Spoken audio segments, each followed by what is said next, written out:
Look, when you're taking from a department, a corporate department, or an entity like a government or a nation or a country, when you're taking and accepting benefits, uh, look, you have to give back, okay? Because you can't just take, you have to give back.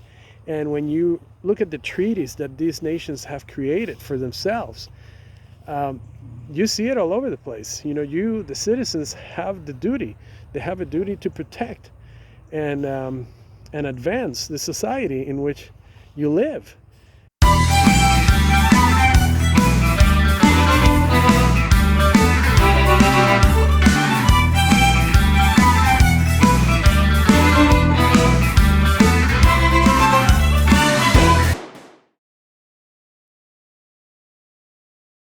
Hello, this is Liam Marcus with Christopher Nation, and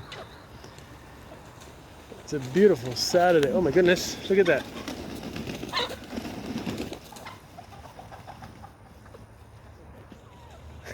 Did you see that? That was cool. Anyway, so I made a mistake, and I think I'm going to stop doing this. I responded to somebody on some sovereign citizen website about. I responded because to me what they are using is a little lacking. Granted, some of their information is accurate, but if you're not using the right of self-determination and creating your own state, then you're being left behind. I was just going through my paperwork this morning, and I stumbled upon something very unique that came from one of my friends. He used to be a U.S. citizen, and not so long ago he took over a nation, of which I'm not going to name. Again, he used to be a U.S. citizen, and he became a prime minister of this micronation.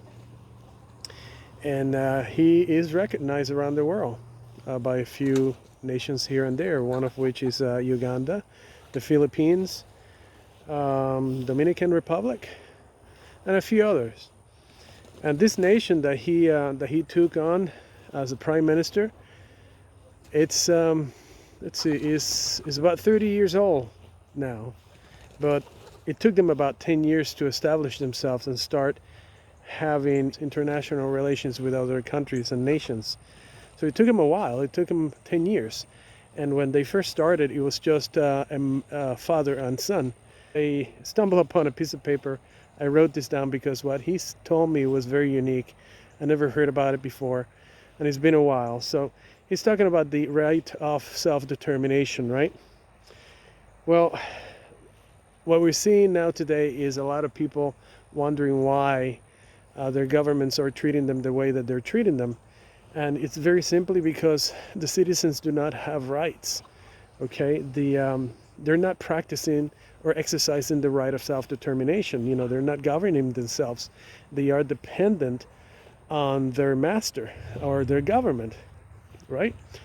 So who is exercising the right of the self-determination here? Their government is, not the citizens. Their governments are the ones that are exercising the right of self-determination, you see? So the government is the sovereign entity.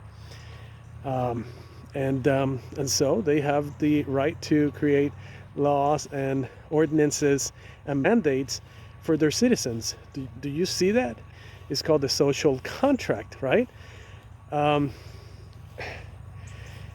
of course, the citizens, they don't know. They claim to not be part of this or that. So I did a mortal mistake, and I think I'm going to pay for that, because now this lady is going to start naming me in all of these sites. And I just told her, you know what? You do what you have to do. I try to help you understand what the UN asserts, not what the UN created, because the UN did not create the right of self-determination. The UN can only assert its existence. And this is what I told this lady, and she misunderstood me. She thinks now that I am a New World Order schemer with the UN, the United Nations. I never said that the UN created the right of self-determination. I said they assert the right of self-determination, and which is the right of exile, that you have the right to leave the country that you're in if you don't want it, if you won't want to be a participant in it. They assert this, okay? And they assert it through the UN resolutions 2625 and 3103. So this lady, I had a feeling, when you get this feeling that you shouldn't say certain things or act a certain way around certain individuals for one reason or another, I had a feeling that I should have just stayed back and enjoyed my Saturday without wasting my time with this lady.